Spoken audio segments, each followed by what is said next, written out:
Galera, bora. Eu vou apresentar aqui rapidinho o nosso convidado, tá? Pra quem não sabe, essa é a live da série Repertório.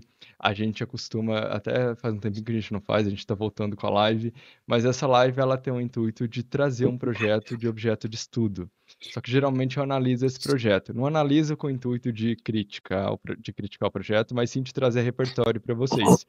E hoje a gente tem a participação especial do Renato, que é o autor do projeto, né? Ele também vai falar da equipe, do escritório dele. Uhum. Então, a gente vai ter essa oportunidade de ver o olhar do próprio autor, né, em relação ao projeto. Bom, o Renato, ele é formado, ele tem um escritório, né, Pérez Lopes Arquitetura, ele é formado pela Universidade Federal de Tocantins, em 2015 ele se forma, em 2016 ele teve seu TCC selecionado pelo ArcDaily como melhor trabalho entre o Brasil e Portugal, daquele ano. Ainda em 2016 ele abre o escritório, Pérez Lopes Arquitetura, e com a sua esposa, e também arquiteta, que é a Daniele Daunt. Em 2018 a Casa Pique também, ela foi finalista, né, entre os 12 destaques da produção arquitetônica sul-americana pelo Instituto Tomi Otaki. É isso, né, Renato? É isso. Tá, Muito bom. tá tudo Hoje certo. a E gente agora, vai falar bem recentemente, dele. a Casa Amarelinho. Valeu, obrigado. Exato, Valeu. exato, E, que é a e casa agora, da foto. recentemente, a Casa Amarelinho, que é a casa que a gente vai falar para vocês, que ela concorreu, né, no ArcDaily, como um dos projetos postados lá, concorreu à obra do ano. Não foi selecionada, mas tá valendo, só tá super válida. Super. Cara, novamente, muito obrigado pela disponibilidade. Você, assim, se dispôs a estar aqui com a gente, isso é incrível. E regravar essa live, né? Porque, para quem não sabe, a gente fez essa live, mas a gente teve um problema técnico, então o Renato Uhum. gentilmente se disponibilizou novamente. E hoje vai dar certo, então bora lá. Que eu tô Hoje vai dar certo, tá todo mundo ouvindo bem. sim. Solta o play. Então vamos lá, gente. Eu tinha Vamos lá. preparado um slide, mas é mais um conjunto de fotos para ir nos guiando durante essa conversa aqui, né? Então a gente vai falando, algum momento que o João Paulo vê que, como uma pessoa externa, tá aparecendo uma dúvida que é legal, me interrompe, fala, que eu acho que fica até mais dinâmico, né? Certo. Como eu já vi, já falei, já fiz o trabalho várias vezes, às vezes tem coisas que para mim não são relevantes e ao olhar de quem tá de fora é o que tá mais chamando a atenção, né? De curiosidade. Uhum. Então, é isso. A casa que nós vamos falar aqui, a Casa Amarelinho, é uma casa que nós iniciamos a concepção meses antes de iniciar a pandemia, acabamos ela já no início de pandemia. Ela, então, foi início de 2020, o início da concepção dela. Ela foi feito por mim, pela Dani, nós somos os dois autores do projeto, não sou autor exclusivo do projeto. Na época, acho que só nós dois, nós não tínhamos estagiário trabalhando com ela no momento. Fomos só nós dois mesmo. E o cliente nos conheceu, né? As pessoas sempre perguntam como é que chegaram a gente. Vamos lá. Esses clientes nos conheceram através da rede social. Na época, nós tínhamos feito alguma publicação no Instagram que chamou a atenção dessa cliente pela área social. A área de varanda que nós tínhamos postado Renato, você quer acendeu que eu já nela. coloque a imagem? Pode Acho que é colocar. melhor, né? Tá, peraí. É bom. Na época, a imagem que eu postei acendeu na cliente uma fagulha, um interesse que era parecido com o que ela estava tendo no momento e levou ela a conversar com a gente. Posteriormente, levou os dois irem lá, tanto ela quanto ele, irem no escritório para a gente começar a trabalhar. E aí, mais ou menos isso. Volta um pouquinho, João, volta dois, até ficar as nossas carinhas ali. Isso. Hoje, a equipe do escritório, antes de eu entrar na Casa Amarelinha, deixa eu falar de todo mundo que trabalha com a gente hoje. Hoje, a equipe do escritório somos nós quatro, eu, Renato, arquiteto maior responsável pela toda a parte de arquitetura, contato com os clientes, a parte ida nas obras, Daniele Daut, que é minha sócia, minha mulher, ela também é arquiteta, lida mais com a parte de paisagismo, interiores, layouts e também colabora em tudo. A Tamires, que também bem parecida com a Dani, mais focada na área de interiores, me ajuda nas reformas também. A Moana, nossa engenheira civil, que lida com toda a parte de engenharia que a gente tem em demanda hoje dentro do escritório. Na época era só eu e a Dani, agora nós estamos com quatro, talvez abriremos vagas para estágio, quem for estudante pode mandar o currículo no e-mail, que a gente vai avaliar em breve. E o e-mail tem no Instagram, tem no Google, é bem fácil de vocês acharem. Pode passar, João. Isso meio que o João falou sobre, né?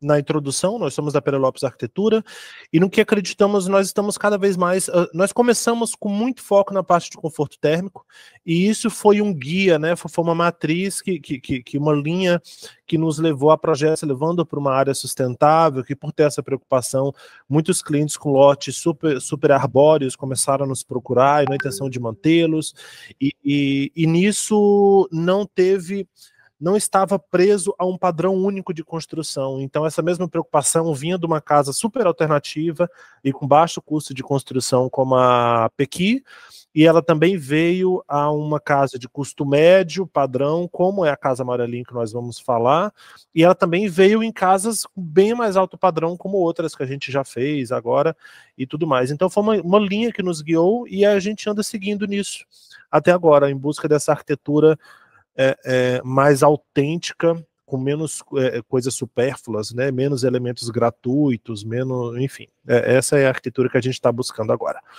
Vamos falar da Casa Amarelinha. Pode passar, João. Casa Amarelinha são as publicações que ela já teve, algumas delas, né? A primeira foi no ArcDaily, ela já teve no ArcHalo.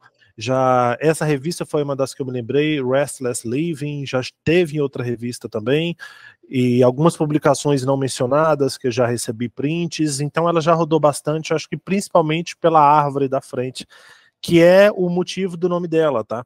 Essa árvore sempre me falha o nome científico dela, não vou me recordar agora, mas o nome popular dela é amarelinho, pela cor da folha, como vocês estão vendo, é bem amarelinha.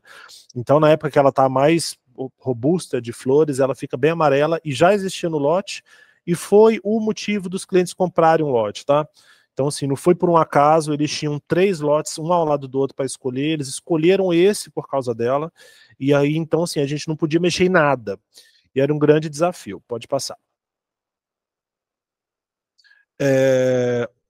Concorreu à obra do ano, né? A obra do ano em país que fala língua portuguesa e internacionalmente também. Pode passar, João. Vamos falar dela. Então, beleza. Ó, essa é a foto da primeira vez que a gente viu o lote, tá? É um lote de 15 por 30, 450 metros quadrados. No diagrama ao lado, vocês conseguem ver como é mais ou menos a projeção de copa dela dentro do lote. Ela tomava ali uma área de mais de 30 metros quadrados, e uma grande área em si, e porém ela está localizada perfeitamente no canto mais importante para a gente aqui de Palmas, né? Uma região super quente, para quem não conhece, e aí ela está localizada num canto noroeste, que é o canto de onde o sol mais incomoda na nossa época mais quente do ano. Então, quando vocês olharem fotos da fachada frontal dela por aí, vocês vão ver que era uma foto tirada 4 da tarde, ela tinha sombreado toda a casa num dos horários mais quentes ali, já estava tudo sombreado. E a gente usou isso muito a favor dela, mas a gente perdeu a área construída. Então, olhando no diagrama do lado, vocês vão ver que ele é um quadrado, um retângulo, com um cantinho ali na frente, né? Existe uma leva-achura vermelha que se direciona para a frente do lote, mas bem pequena, suficiente para colocar a garagem que os clientes precisam. Então, de cara, não é uma casa em que a sala está na fachada e que tem aquela porta marcando a entrada do pedestre. Isso já foi a primeira quebra de paradigma que a gente teve que fazer. Ela não tem aquela entrada convencional. Tá? A fachada frontal, fora a árvore, é uma garagem. Garagem que deixamos espaço para o carro e um passeio livre sempre para pedestre, mas ela não tem aquela porta tradicional e nunca fez falta. Então é uma das coisas que, assim, às vezes colocam em algumas fachadas o portal, a entrada de pedestre bem marcada, com aqueles elementos, aquelas coisas, e porta que às vezes a pessoa nem usa, que a porta que ela mais usa é a que sai da garagem e entra ali pela parte íntima dela e vai para o serviço, e nem a visita entra por lá, porque a visita passa pelo corredor, já vai direto para a área gourmet. Então algumas coisas a gente tem que se questionar, e essa foi um dos exemplos, né, que a gente nem sempre precisa. Pode passar.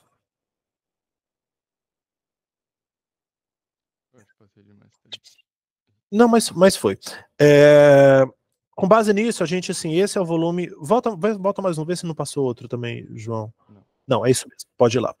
Então, com base nisso, a gente tem, assim, um volume bruto que nós teríamos, né, uma extrusão que a gente faz do solo. Nós descontamos o espaço da árvore, deixando a copa toda livre, e nós descontamos também ali no cantinho onde vocês estão vendo que o vento está vindo, porque é a direção do vento predominante aqui na região. Então nós buscamos recuar um pouco a casa nesse sentido, para permitir que o vento passasse pelo muro e tivesse espaço para entrar na casa. E nós conseguimos isso, e junto com a sombra, ela tem essa ventilação cruzada que corta toda a área social, toda a área dos blocos. Pode passar de novo. Acho que na próxima imagem a gente começa a setorizar. Então lembra, onde está a garagem é o único espaço disponível que eu tenho colado no recuo frontal. Então ou é a garagem ou é a garagem, não tem como, era esse elemento. Próximo da garagem, posicionamos o gourmet, porque a do gourmet a gente queria que ele ficasse o mais próximo possível da rua, para que quando fossem receber visitas, receber alguma coisa, a pessoa não precisasse atravessar o lote todo para ir lá no fundo do lote usar a área de lazer. A intenção era deixar isso o mais próximo possível.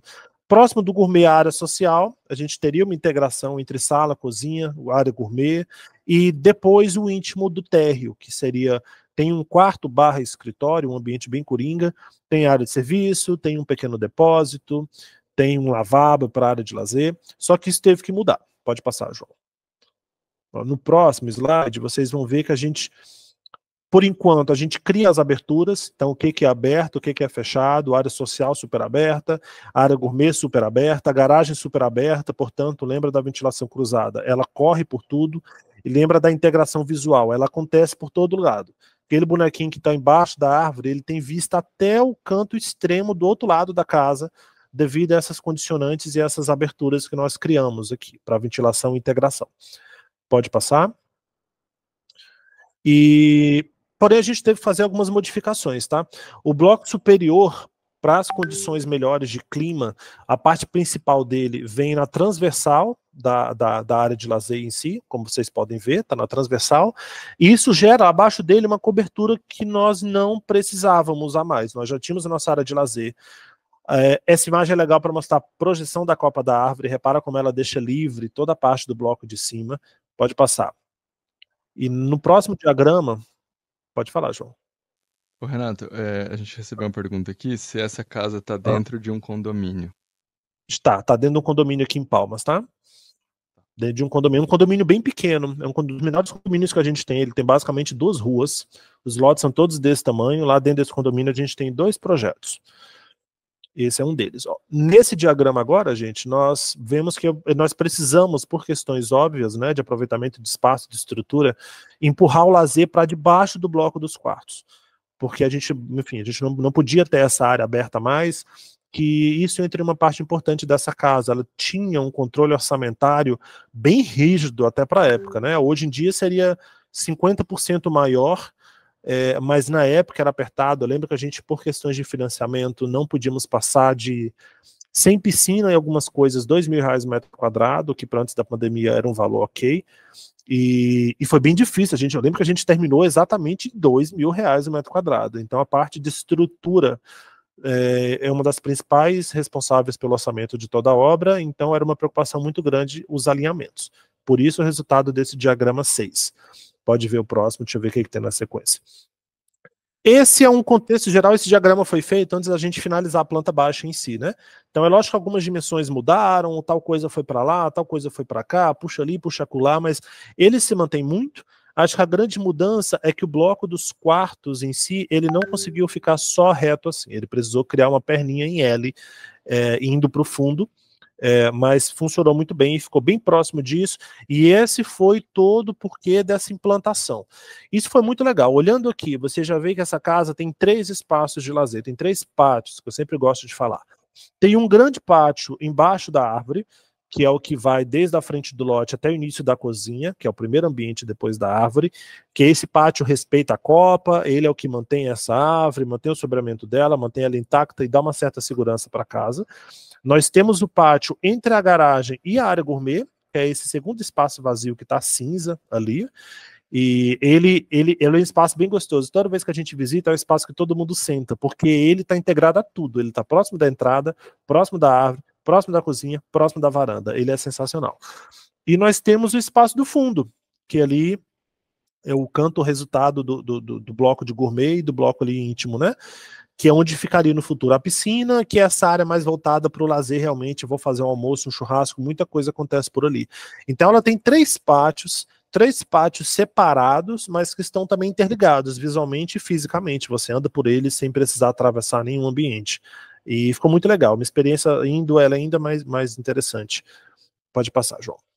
Renato, só um comentário, até aproveitando o feedback aqui do Júnior, que ele falou assim, adoro essa questão das visualizações dos moradores, lembrando até do workshop que o João falou sobre essa visão tolhida.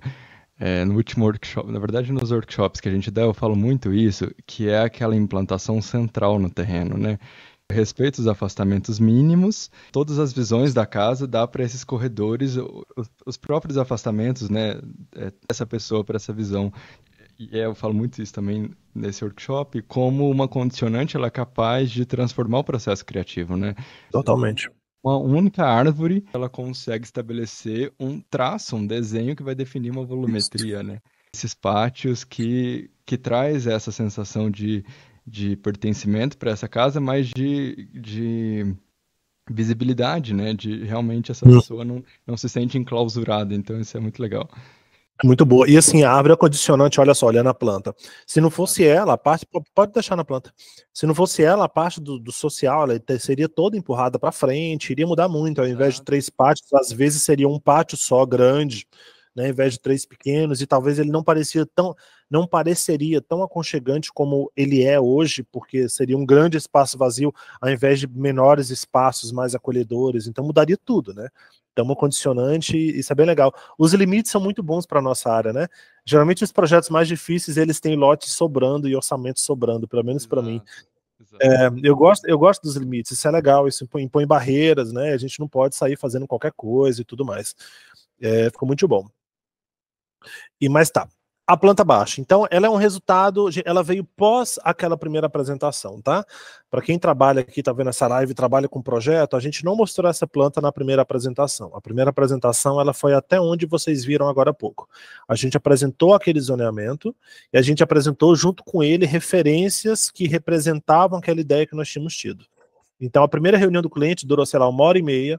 Na época a gente não usava programas que permitiam um passeio virtual, então a gente gerou realmente aqueles diagramas com referências de projetos que tem pátio, de projetos que tem uma área gourmet separada por 2 pátios, de projetos que tem uma integração muito grande com uma árvore, com uma copa, alguma coisa do tipo, para o cliente nos aprovar o rumo do projeto. Ele vê aquilo com as referências e fala, pô, Renato, Dani, tá legal isso, olha só, gostei. Acho que a gente só precisa aumentar essa garagem, aumenta isso, puxa aquilo, ajusta e tal, mas segue por esse caminho que está saudável. A gente segue pelo caminho e chega na planta baixa. Aí esta planta é a segunda apresentação que o cliente tem no escritório. A gente só apresenta ela com zoneamento aprovado. E nela vem o resultado de todo o trabalho feito anteriormente. Então é onde a gente confirma dimensões, onde a gente confirma necessidades, onde a gente confirma várias coisas. Aqui foi tudo muito bem confirmado. Então a gente tem a garagem para 2 carros aqui, logo no início. A entrada de pedestre que eu falei para vocês no início, que ela é separada, né? Ela entra pelo volume da garagem, mas ela é separadinha. Isso, bem onde está isso. Garagem com o passeio de pedestre, que ele vai coberto da garagem até a área de lazer. Isso, se tudo é coberto. São blocos separados e unidos por uma cobertura estreita, uma passarela. E a gente chega nesse espaço que ele é todo, com exceção do que está preto, é tudo vidro e aberto, né? A área de lazer é aberta, a área social é toda de vidro. E a ideia é que isso abra, isso vire um grande espaço, né? Que não exista mais cozinha de dentro e cozinha de fora. Agora é um grande espaço de receber, de conviver, de estar com a família. Então, onde está o mouse agora? Área de lazer, churrasqueira, cuba, cooktop. Aqui na nossa região é bem comum esse tipo de pedido ainda, de você ter uma cozinha separada da cozinha principal. Isso está cada vez mudando, até por questões de otimização de espaço, né?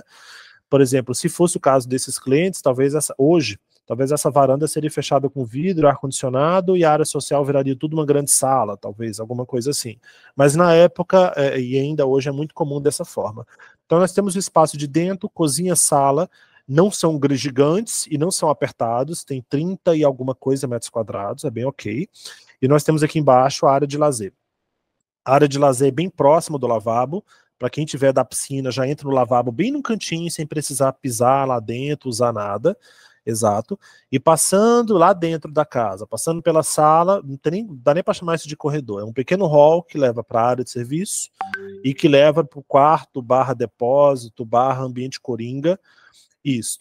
E o único ambiente que falta falar aí na frente é o depósito, que na época os clientes pediram para ele acessar por fora mesmo. Eles queriam ir por fora da casa e acessar o depósito.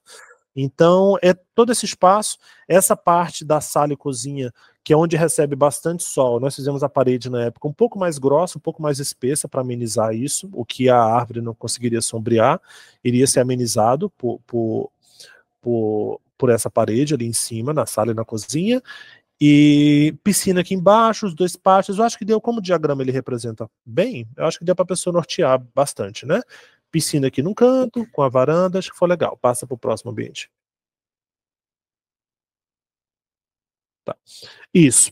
Aí é um reflexo da parte de cima. É o que eu falei para vocês. Ah, ficou com uma imagem atrás por engano, mas tá bom. A gente precisou fazer a parte dos quartos em L, né? E com isso, não conseguimos com que todos os quartos tivessem janelas para a fachada ideal.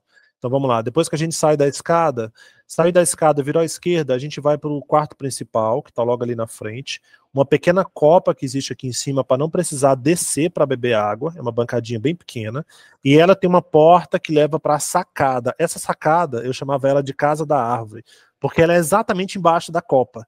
Então a gente abria essa porta, ia para essa sacada, e é uma sensação maravilhosa, assim, você estava no meio da folhagem de repente, parece que você subiu na árvore e estava lá no meio da copa. É muito bom. E junto desse espaço nós temos essa suíte. Essa suíte foi a única suíte que eu não... Ah, da esquerda, a outra, João, do lado aqui. A outra. Essa aqui. Isso. Essa foi a única que nós não conseguimos deixar a janela para o sentido melhor. Ela ficou com uma janela virada a oeste. Na época eu imaginava que eles iriam deixar esse quarto para o quarto de visita, o quarto de alguém que utilizaria a casa em ocasiões específicas, né? Um parente que veio visitar e tal. Acabou eles deixando a filha aí, acho que até pela proximidade do quarto. Mas o quarto principal e a suíte mais baixo, os dois ficaram com ventilação maravilhosa. Quarto principal tem uma vista para a piscina, tem um grande vidro, ele vê todo o pátio daqui de baixo. O quarto mais de baixo não, a vista dele tá para um sentido sul, é sombra o ano todo, vento também praticamente o ano todo, mas ele fica bem tranquilo, assim, não tem sol, o sol queria pegar, tá pegando no banheiro, não tá pegando no quarto, e fica bem confortável. Pode passar de novo, João. Renato, aqui também tem acesso, né? Tem uma sacadinha, isso. Essa sacada, nós não precisávamos dessa largura toda, então ela é uma sobra estrutural da parte de baixo com a parte de cima. Aí deixamos ela aí, tem 2 metros de largura, que é para quem estiver em cima poder acessar esse espaço e falar com alguém que está na piscina, por exemplo, né? Quer falar com alguém que está tomando banho de piscina, você está aí no quarto, você vai aí fora e fala, fulano, pega uma toalha para mim, traz, enfim. É um espaço de comunicação mais do que convívio. E assim são as plantas. É uma planta bem simples, ela é bem lógica, principalmente depois de ver o diagrama, a pessoa já meio que pensa na planta, né? Bem claramente. Assim como toda planta, depois que está pronta, parece que é fácil pensar nela, né? Eu lembro que na época deu um rebolado legal de chegar na solução da planta bem resolvida. Eu estou em um projeto desse hoje. Eu aposto que quando ele acabar, eu vou olhar assim para ele e falar: nossa, que lógico, né? Deveria ser assim desde o início. Mas até chegar lá, dá-lhe suor. Mas tá, ela se resolve muito bem. Ficou uma casa na época com 230 metros quadrados aproximadamente. Mais ou menos isso. Pode passar para o próximo slide. Bora ver o que tem nele. É a mesma coisa, só que rotacionada. Pode passar. Uhum. Alguns cortes ilustrativos, esses cortes foi o que eu mandei na época pro ArcDaily, tá? Esse corte é muito legal porque a gente consegue ver onde está coberto e onde não está, né? A grande copa ali à direita, parte coberta da garagem, aí o primeiro pátio, área de lazer, e o segundo pátio ali atrás, junto da piscina. Então é bem legal, uma iluminação, uma ventilação cruzada maravilhosa, muito boa mesmo. Pode passar? Show. Uma explosão que eu tinha feito na época para melhorar um pouquinho a representação e entendimento dos espaços e o casamento da estrutura em si, né? Para quem tiver com calma de ver, depois tem no nosso site, tem no ArcDaily, tá? Tem em vários locais, vocês conseguem ver isso com calma. Não tem muita informação nova além do que eu já pensei.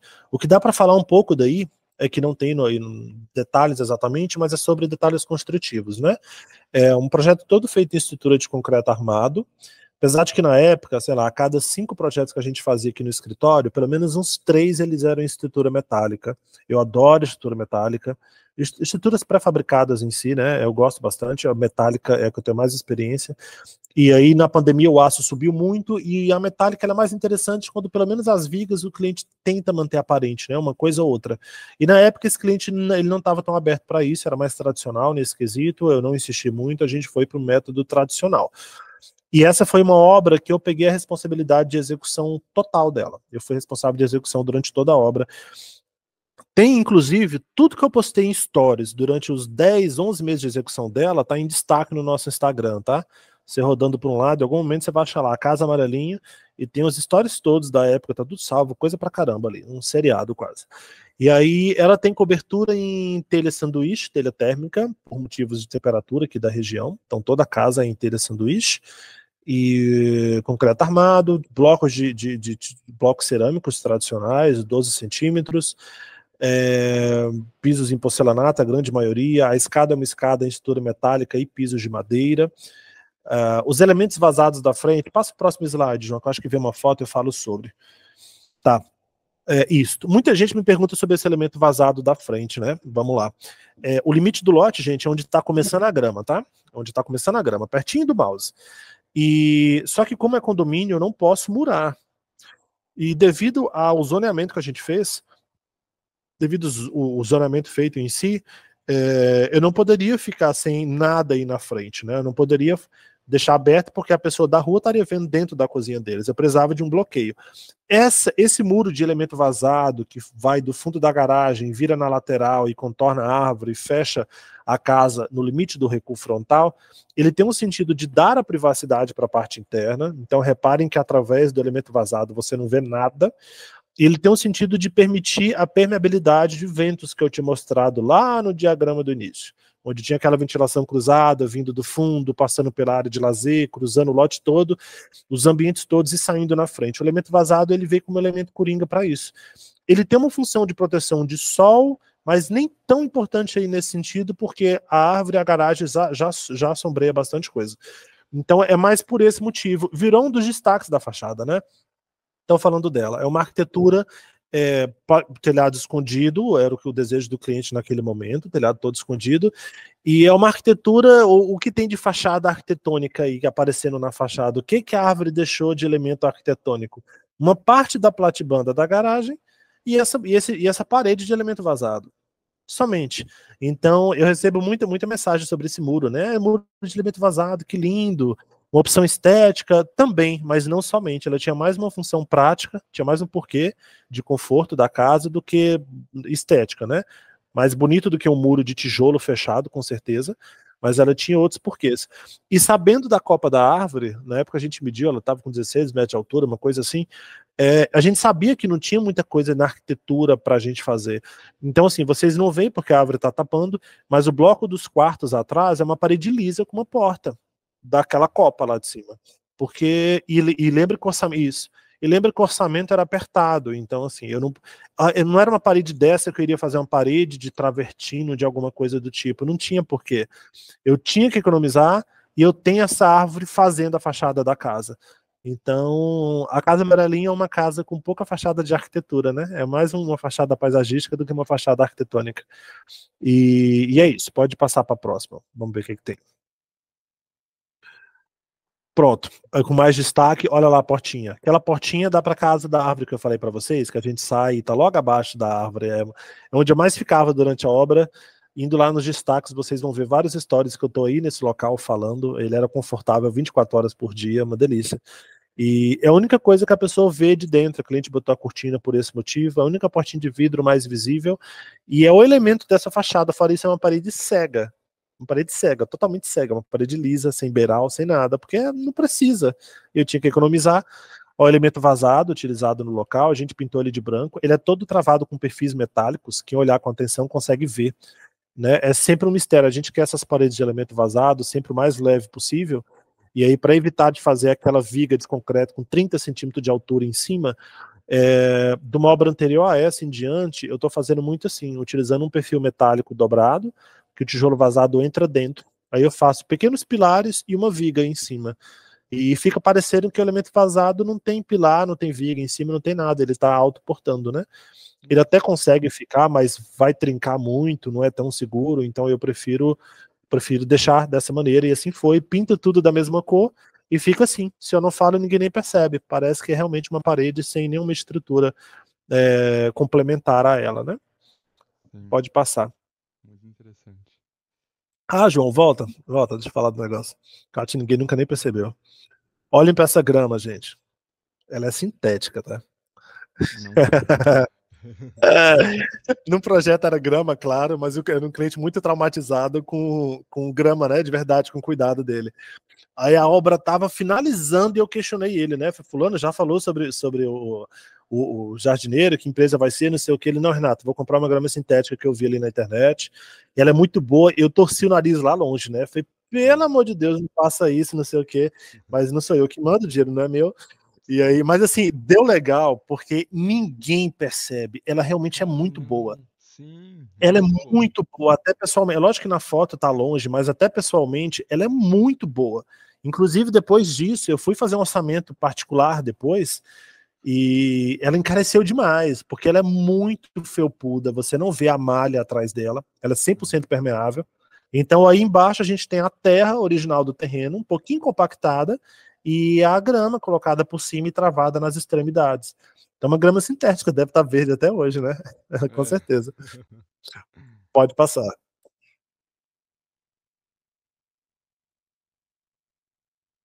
A entradinha de pedestre que eu falei para vocês, tá vendo? Dessa soleira preta para a esquerda era a garagem, e dessa soleira preta para a direita o acesso de pedestre que vai estar sempre livre, desobstruído, desobstruído, livre de carro, de tudo, né? E essa portinha, esse pisa-madeirado leva, ele vira um pisa-madeirado na varanda, ele vira um pisa-madeirado mais para trás e ele tem uma cobertura, um pergolado coberto que interliga esses dois blocos. Eles estão fisicamente separados. O bloco da garagem com o bloco da casa principal em si, da área de lazer e tudo mais. A única coisa que liga um ao outro é um pergolado coberto, que é o que dá a passagem aos clientes em períodos de chuva, por exemplo. Fora isso, são blocos realmente independentes. Estruturalmente mais caro, mas não era possível a gente interligar um ao outro e acabar com uma característica legal que tem aí na frente. Quando o João passar a foto, ó, pode passar, João, que eu acho que vai dar para ver. Não, não, essa só mostra mais detalhes da garagem, a vista. Essa também não, agora eu falo, mas essa é da Copa, tá vendo, gente? Aqui, ó. Essa Copa, né, vista como é que ficou o tamanho do pátio, é um dos maiores pátios e tudo mais, mas nem isso eu quero mostrar agora não, pode passar para a próxima. Essa porta de canto. A gente era uma das coisas importantes que a gente queria, que era esse canto todo livre, abrindo para esse pátio daqui da cadeira, que eu falei que é onde todo mundo vem e senta, as poltronas, e é o que abre também para a parte da copa. Se eu tivesse a garagem interligada aqui com esse social, eu teria um pilar aqui nesse canto, e isso iria matar um pouco essa sensação da leveza que tem. Então, o que está ligando um elemento ao outro é esse pergolado marrom, que faz o beiral da área de lazer. Vocês vão ver que o beiral do lazer é esse pergolado bem fechadinho, que na época iam plantar, pendurar muita coisa aí, e esse pergolado contorna, encosta na garagem e ganha uma telha em cima para a gente ter essa passagem. Era bem curta, 2 metros, 2 metros e meio, mas é o que permitiu isso tudo acontecer. E pode passar, bora ver o que tem na próxima imagem. Essa é a porta de canto, a integração da cozinha com a parte da varanda, e que ficou, enfim, uma das coisas mais legais que tem essa cozinha é como se você estivesse cozinhando embaixo de uma árvore, ficou muito bom. Pode passar para a próxima, vamos ver. Aí acho que poucas plantas sobreviveriam aí a essa sombra, né? Esse é um dos meus ângulos, esse é um dos meus ângulos favoritos em si, sabe? Que mostra a porta de canto, que não está toda aberta em si, mas esse é o pátio que ele era o mais agradável de todos. A gente tem ali depois da área de lazer o pátio que é da piscina, e dá para ver o outro pátio de cá. E eu adoro esse ângulo dessa casa. Ela mostra tudo, quase tudo, pelo menos. E essa parte do social virada para cá, um bloco apoiado sobre o outro, o beiral nesse pergolado para cortar um pouco da chuva, do vento. Gosto bastante. Pode passar. Aqui olhando da área de lazer. Olhando da área de lazer para o sentido da garagem. Então à esquerda a gente tem a cozinha. Aqui nós temos a área de lazer. O pátio que eu tanto gosto. Lá no fundinho nós temos a parte da árvore e a garagem no fundo, toda fechada, toda escondida. Ficou bem resolvido, muito legal também, muito bom. O piso amadeirado que eu falei para vocês, que vinha até a varanda, né? Ele dá esse calor aqui para esse espaço. Pode passar. A parte da cozinha, quando eu falei que a cozinha é maravilhosa, esse é um ângulo aberto de câmera, lógico, né? Pessoalmente, a árvore ela está mais próxima de você, mas ela tem essas grandes portas e a gente abre, estamos abertos, assim, é uma grande varanda, é uma varandão gourmet única. Sensacional. Esse interiores da cozinha foi o interiores que a gente fez para essa casa, tá? Essa casa, o único interiores contratado para ela foi a sala e cozinha. O restante não foi, nem a varanda aqui de fora foi. Então toda essa marcenaria, todos esses móveis, as bancadas, tudo foi projeto da Dani na época. Ela fez completamente independente. Acho que vão ter mais detalhes por aí. Pode passar. Tem mais detalhes. A mesa é uma bancada, né? Uma ilha com uma mesa rústica. Pode passar novamente. Aqui é como se eu estivesse no tronco da árvore olhando para a cozinha. E aí vocês conseguem entender um pouco o que é cozinhar embaixo da copa da árvore, sabe? É mais ou menos isso. Tá tudo sombreado, ó. Olha só, a gente tem sombra até o fundo da foto, que é onde tem a piscina. Isso era 3:30 da tarde, 4, sol alto ainda, sabe? E a sombra gigantesca. Então, assim, essa árvore não poderia ter sido posicionada de maneira melhor nesse lote do que aí. Não tinha como. Pode passar. E nessa imagem é bonito até ver o quanto a escada é iluminada, né? Tem uma janela aberta logo acima dela, né? Ali, acima do patamar dela tem uma janela no pavimento superior. E aí deu essa claridade para ela, assim. Eu tenho que dar crédito ao cliente por essa janela, porque eu tinha iluminado a escada pela frente, por aquela porta que dá acesso ao terraço. Na obra, o cliente decidiu abrir essa aí. E eu não queria abrir ela porque tem um vizinho do outro lado construído. Eu falei, pô, mas toda vez que você for descer a escada, o cara pode ver. E ele falou que não, mas não tem problema, não vai ver não e tal, e colocou. Ela realmente trouxe uma claridade bem maior para aí do que já tinha, né? Além do que a gente tinha colocado. Ficou muito bom. Legal. E isso leva a um comentário legal que, assim, uma das experiências que a gente vem aprendendo, né? Já são, sei lá, 10 anos trabalhando com arquitetura. Você vê que você só vai ter fotos legais de um projeto que você fez quando uma convergência estelar muito grande se alinhar, né? Quando o cosmos se alinhar, sei lá, muita coisa. Porque você precisa de uma boa qualidade de projeto, você precisa de um cliente que te dê essa confiança, que converse com você, que te consulte, que faça tudo. Esse é um dos casos, né? Ele não simplesmente mandou abrir a janela. Houve uma consulta, né? Ele consulta, fala sobre, eu apresento o ponto negativo, ele diz qual a opinião dele para o outro lado, e assim funciona. Então houve essa consulta, e a mão de obra também tem que ser minimamente competente, né? Para conseguir executar. Eu digo isso porque nós já tivemos projetos aqui que não viraram fotografia porque ele ficou ruim na execução. Ficou ruim na execução, ficou mal executado pra caramba, muito erro, muita falha, e não fica legal nem de fotografar. Então tem um conjunto de coisas aqui, a gente conseguiu ter isso legal, um projeto muito bom, clientes maravilhosos, uma mão de obra ok, bem no limite ali do funcional, mas deu certo, funcionou, saiu bem e gerou o que gerou. Pode passar. Aí uma imagem, o foco dela central é a entradinha do lavabo, tem ali o lavatório para quem estiver utilizando o espaço, à esquerda a gente entra para o lavabo. Nessa área de intertravado, a gente teve que botar intertravado por área permeável do lote obrigatória. A gente tem a área permeável do intertravado aqui do lado, varanda com a cozinha no fundo. Pode passar. A parte da sala, a sala em si não tem nada demais, o móvel é simples em si, a intenção era essa. Tem um móvel, ele tem uma coleção de ostras do cliente, né, de conchas na verdade, então o móvel, esse vidro aqui em cima é para isso. A escada metálica com degraus e madeira, na época nem tinha uma vertente econômica, era por partido do projeto, hoje tem muita gente utilizando por motivo de economia, né? A gente já utilizou algumas vezes, deu super certo, o guarda-corpo metálico com pegador em madeira, ficou bem bonito. Pode passar. E esse texto eu tinha feito para uma palestra na faculdade, né? Mas de lições que quando essa obra acabou, eu aprendi, né? A obra é mais difícil do que parece, essa parte de isso entra um pouco com aquele contato com a mão de obra, né? Eu estava na obra aí praticamente dia sim, dia não, no mínimo, e como ainda assim coisas passam e coisas acontecem fora do seu controle, então é muito difícil que uma obra saia realmente próxima do que precisa, e aí isso traz aprendizado de projeto, legal é isso. Porque nem tudo que você detalha, que é bonito de estar detalhado, é prático na obra, o pessoal vai olhar, vai ver, vai acessar. Então, isso deixou os detalhamentos que pelo menos eu faço mais eficientes para a obra em si, assim como soluções, né? Tendo contato com mão de obra, uma mão de obra menos qualificada, alguma mão de obra mais qualificada, eu vejo o que eu posso propor para tal situação que vai dar melhor. Vou dar um exemplo. Estou fazendo orçamento agora para o interior de Minas Gerais, uma cidade pequenininha. Eu tenho que tomar muito cuidado com as soluções que eu vou colocar ali. Não adianta colocar nenhuma coisa muito complexa, uma estrutura com os balanços mais difíceis e alguma coisa do tipo, porque a chance de nessa cidade ter uma mão de obra mais qualificada, ela é mais baixa. Portanto, muda a minha forma de projetar. Não só o orçamento, não só o briefing do cliente, não só essas coisas todas, né? É mais uma constante que faz a gente mudar a forma de projetar. E é isso, gente. Acho que eu falei bastante, né? Que bom. O que tem de dúvidas, o que a gente pode falar mais? Cara, eu queria te fazer algumas perguntas pra gente. Fique à vontade. Aquele dia a gente teve algumas perguntas super interessantes. Eu queria repetir Sim. algumas. Primeiro, que vocês falassem um pouquinho, que você falasse um pouco do processo criativo do escritório. Tá, então vamos lá. O processo criativo do escritório, hoje ele acontece de maneira bem didática, tá? Então, eu estava falando isso para um cliente agora há pouco, antes da nossa conversa aqui. O que eu quero dizer? Eu não consigo projetar tudo de uma vez para tentar impressionar o cliente com uma renderização. Eu tenho muita dificuldade, eu não consigo vender o projeto dessa maneira.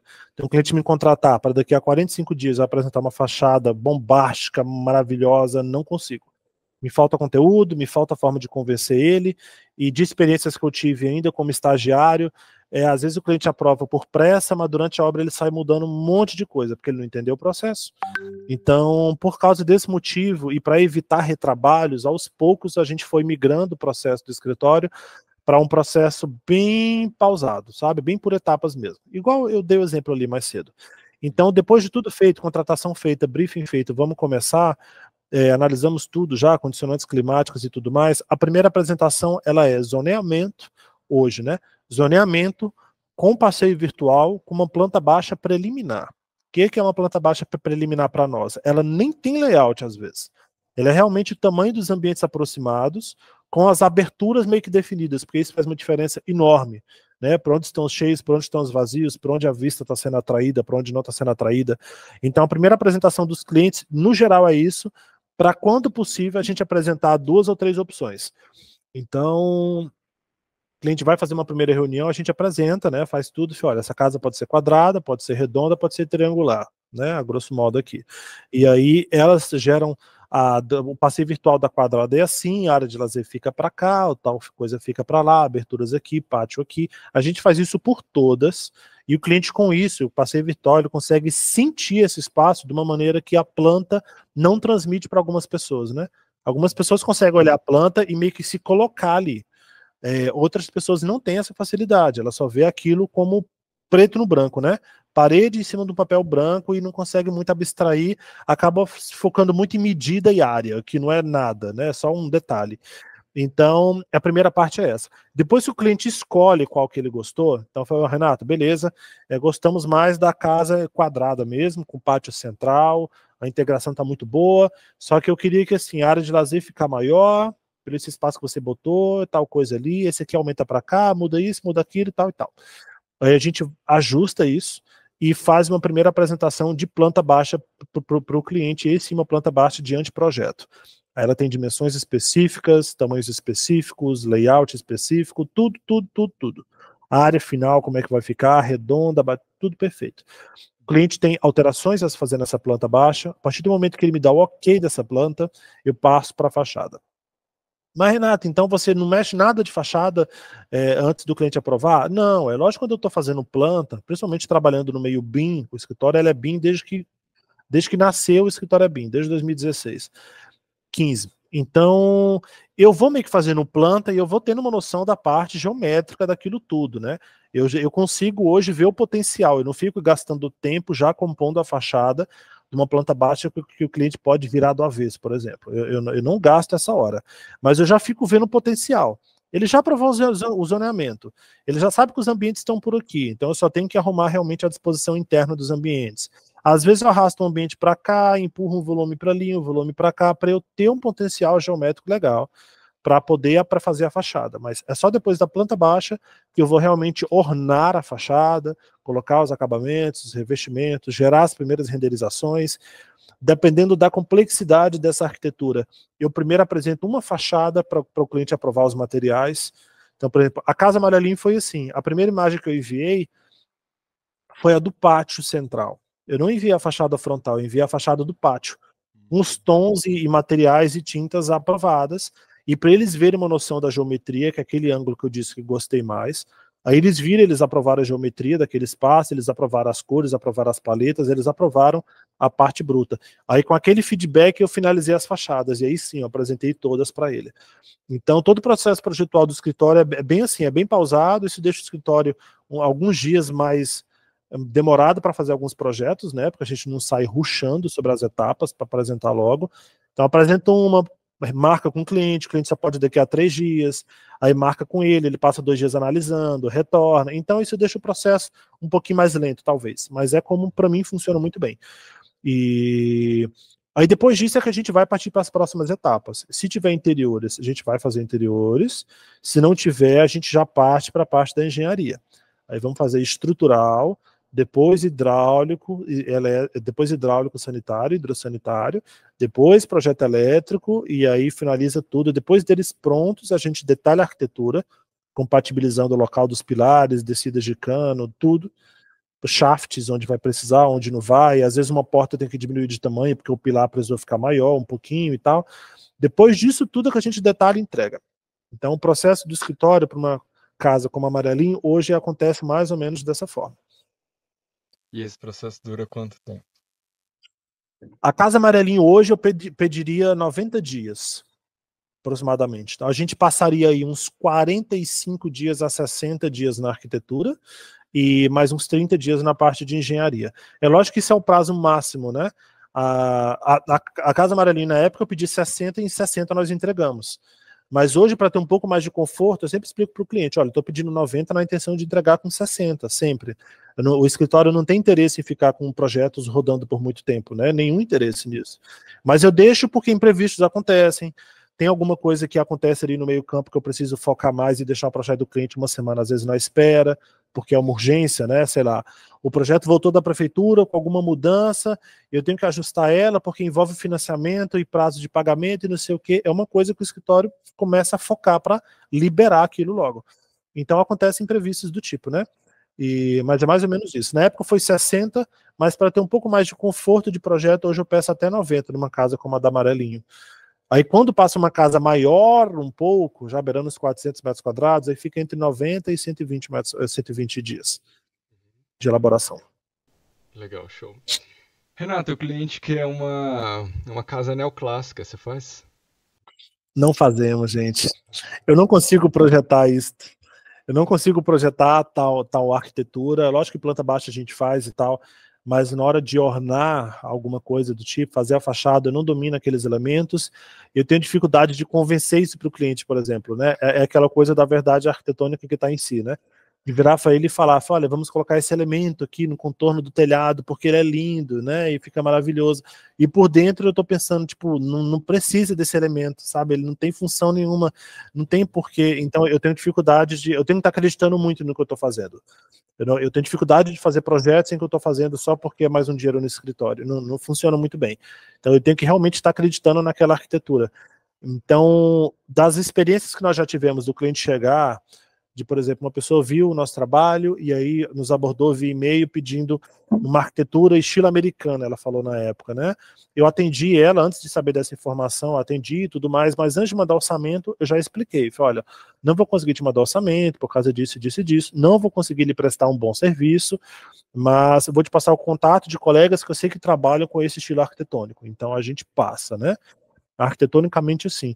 Interiores, como é uma coisa menos definitiva, alguma hora ou outra aparece um consultório com algum elemento, né, de Beaux-Arts, alguma coisa do tipo e funciona melhor, as meninas conseguem. Arquitetonicamente, como eu que lidero a área da arquitetura em si, eu não consigo. De jeito nenhum. Legal. E Renato, quanto a produção da Casa Amarelinho, teve assim alguma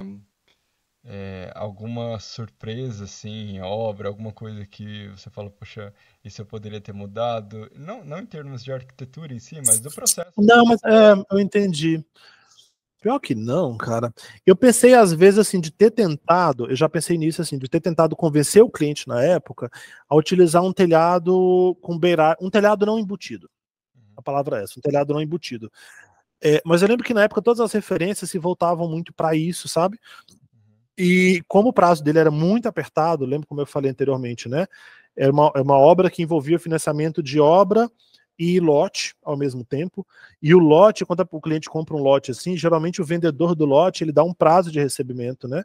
E esse prazo de recebimento ele tá atrelado à aprovação do financiamento. Então você tem que aprovar logo o seu projeto, um cliente, acabar ele, para dar entrada na caixa que seja, para a caixa tomar os dias que ela leva para aprovar, para ela liberar o recurso para o cliente pagar o cara lá, vendedor do lote. Senão vai começar a rolar multa. Então existe uma cobrança muito grande sobre. Eu lembro que quanto a isso eu fui muito objetivo, né? Falei, não, é assim. Talvez hoje eu tentaria mostrar para o cliente, na primeira apresentação de fachada, dois modelos, né? Fulano, olha aqui, uma fachada com telhado embutido, mas olha só, a fachada com telhado não embutido, com beirais e tal, sabe? Mas acho que é só isso em si. Fora isso, foi um projeto difícil na época de planta baixa, que apresentando parece que tudo estava bem fácil. Eu lembro que na época essa comunicação da garagem com a área social e você chegar ao primeiro ambiente ser cozinha e tal, isso gerava certas dúvidas até na gente, né? Coisas que a gente tinha que reavaliar. E aí foi um projeto de muito suor, mas que acho que a única coisa que eu já pensei um dia foi isso. Poxa, talvez eu pudesse ter tentado um telhado não embutido aqui, daria um charme a mais na fachada, na garagem, né? Mas só. Fora isso, cara, não. Não assim mesmo, não mesmo. Gosto bastante. E, Renato, eu acho que a gente até na outra live a gente teve esse papo, né, do quanto a arquitetura hoje está banalizada, principalmente para o Sim. cliente, né, com a qualidade de arquitetura. Chegam até vocês, eles chegam com projetos do ArcDaily ou são projetos que não têm boa qualidade ou é um meio termo? Como que funciona esse primeiro contato, assim, das referências? Tá, vamos lá. É uma mescla, tá? Hoje a maior parte dos nossos contatos vem de rede social. Então, sei lá, de cada 5 propostas que eu faço, 4 vieram de rede social, de Instagram. E aí isso traz consigo clientes que estão na internet procurando alguma coisa. Só que é claro que nem sempre, tá? Então, na maioria das vezes, o cliente veio porque, sei lá, ele viu um vídeo meu falando sobre aproveitamento, o melhor aproveitamento de alguma topografia. Então, repara que ele veio porque ele viu em mim algum domínio arquitetônico, não porque ele necessariamente viu o meu estilo de arquitetura. Então, acontece da pessoa vir e aí, durante a conversa, ela me mandar alguma referência e eu ver que é uma referência bem genérica, sabe, uma coisa meio vazia, ou ela me manda 3 fotos, é uma muito diferente uma da outra. Então você vê que o cliente, sei lá, ele foi no Pinterest ou no Google, digitou a primeira coisa que veio à cabeça, casa moderna, e pegou esse resultado e as primeiras imagens e me mandou. Então acontece, né? Quando é dessa maneira, a gente tenta contornar. Depois do. Eu entendo isso, eu consigo ver isso. Eu vejo muito que assim, do jeito que a pessoa manda a imagem, e eu peço alguma explicação sobre a imagem, essa explicação que ela dá, eu vejo quão aprofundada ela está naquilo. Na maioria das vezes, ela está bem superficial naquilo ali. Então, eu passo orçamento e tudo mais, e durante o projeto, eu tento apresentando novas opções para o cliente. E aí acontece, né? Um cliente que nunca viu, por exemplo, uma casa em pátio, eu analiso que, tipo, para a casa dele pode ser interessante. Antes mesmo de começar o projeto, eu mando, né, algum vídeo, alguma foto, eu falo, olha só essa casa e tudo mais. Às vezes funciona, às vezes não, o cliente está totalmente fechado, não, eu quero igual aquela foto que eu te mandei. Pronto, a gente atende. Então tem esse cliente, mas tem o cliente que veio com nível de arquitetura e referências mais elevado. Tem cliente que nos conheceu por algum outro local, que vem com o link de quando eu peço, por exemplo, me mande referências do que você gosta, ele me manda um documento de Word com links não de site genérico, mas assim, o link de um projeto específico do escritório específico. Ele foi lá no site do escritório, pegou o projeto, mandou, foi lá no site de outro escritório, pegou um projeto, anexou, foi no ArcDaily, pegou 2 projetos, anexou, para cada projeto ele diz o que ele está gostando dele, né? Fala, tal projeto eu peguei por causa disso, dias. Tal projeto eu peguei por causa disso. Esse aqui é porque é justamente para você não fazer igual. Olha esse projeto, eu não quero nada, já aconteceu, sabe? Uma referência do tipo, não faça. E é ótimo essa referência. É tão boa quanto a faça, a não faça é muito boa. Então recebe um pouco, tem um pouco das duas, né?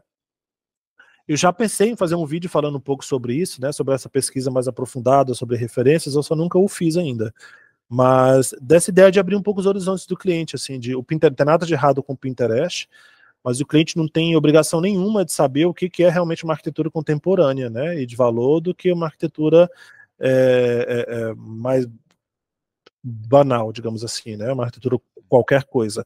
Ele não tem essa obrigação. Ele pesquisa na internet de maneira superficial e ele anda na rua. O que ele vê 95% das vezes é isso que ele vai te pedir, que é isso que estão fazendo, não é? Se estão fazendo isso, é isso que ele quer fazer. Afinal de contas, ele quer poder vender a casa dele no futuro, talvez. Então, é muito do nosso papel meio que ensinar isso. Fulano, pesquisa aqui, mas quando você achar uma imagem, vai entrando nela, entra na outra, entra na outra, entra na outra, que você vai filtrando os resultados e chegando próximo de alguma coisa que quer. Entra no ArcDaily, vai lá na categoria casas, dá uma passadinha, achou alguma coisa, salva, tenta pesquisar coisas semelhantes, porque isso vai dar resultado de arquitetura legal, né? Que o cliente vê que existe um horizonte que ele não conhece ainda. E você foi generoso, né? Não é banal, é de gosto estético duvidoso e muito ruim mesmo. Tem Mas bastante. é isso, e tipo, eu falo muito isso também, que eles não estudaram 5 anos, né, Renato? E eles É, não conhecem boas referências, portanto é muito natural que eles isso. cheguem até nós. Isso. E a gente pode se pegar nisso no sentido contrário, né? Por exemplo, vamos dizer que eu estou pensando em fazer um site novo. Aí eu estou precisando de referências, né? De web design. Aí eu vou lá no Pinterest e digito, né? Site não sei o que lá, lá, lá. Aí eu pego uma referência jurando que eu estou arrasando, mando pro cara. O cara, que sendo um cara muito estudado sobre a área, ele vai olhar minha referência e pensar, putz, essa foto de novo. Isso aqui de novo. Então é função dele me mostrar, Renato, gostei disso que você me mandou, é legal, sinal que você tem bom gosto, mas a gente tem coisas melhores a oferecer, deixa eu te mostrar outros trabalhos, né? É papel do profissional fazer isso. Mas aí acaba, acho que não fazendo, acho que um pouco pela desvalorização que na maior parte das vezes a nossa profissão passa, né? De valores abaixo, então na maior parte dos casos algum colega já está cansado, ele quer entregar logo a primeira coisa que o cliente pede, é meio que uma bola de neve, né? Uma desvalorização que faz a pessoa querer trabalhar sempre mais rápido possível, mas ela trabalhando o mais rápido possível, o resultado fica sempre raso, resultados cada vez mais rasos, ninguém vê muito valor, e aí volta a desvalorização, é um ciclo, né? E aí a ideia é sair dele, é o que eu estou tentando desde então. Sim. E tá fazendo com sucesso. Cara, muito obrigado, Renato. Eu acho Por que nada, show de a bola. galera, Renato, então muito obrigado. Se você Show de quiser bola. Não, é só isso. Foi um prazer falar aqui com vocês. Quem já conhecia o nosso trabalho, obrigado por estar aqui. Eu sei que tem gente que nos segue lá. Eu esqueci o nome agora, você sabe do que eu estou falando. Você falou do João para mim. Eu esqueci o nome agora. É, ele mesmo. Eu sei que tem gente que nos segue lá, que está aqui, mesmo que dessa vez na correria eu nem divulguei aqui na rede social, enfim. Mas eu sei que tem gente que nos segue lá, que está aqui, eu sei que tem gente nova, vai lá, conhece o nosso trabalho, a gente sempre tenta postar ali muito conteúdo, bastidores, muita coisa. E eu espero que tenha sido de bom proveito isso tudo, tá bom? É isso, foi um grande prazer. Até a próxima, a gente se vê por aí. igualmente. Até a próxima. Abraço, tchau, tchau.